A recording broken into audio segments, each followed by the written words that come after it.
Hey Bren, I'm back with very interesting and quick tutorial. But in this quick tutorial, I'm going to show you how you can convert your typed text into speeches, or you can say your typed scripts into speeches that you can use anywhere you want. If you want to use it on your YouTube videos or somewhere else, you can do it for free. Now, in order to do it, just simply open any of the browser you have, and here you have to search for ttsmaker.com. You can see the right URL. The TTS means text to speech maker.com. Just simply write this and hit enter, and a website will open right in front of you.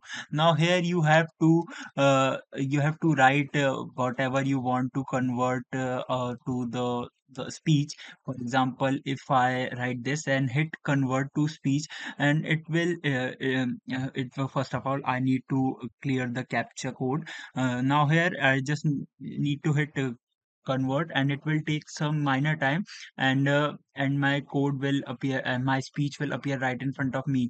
Uh, Once I'm done with all the verification processes, the speech have been generated. Here a You sample. you can see what I've typed have been written and have been appeared in the speech form. I can directly download this voice file and use it anywhere I want. Alright, so that's it for this video. I hope this video will be helpful for you. Make sure to hit the like button and subscribe button for more such helpful and interesting tutorials. See you in the next one. Take care.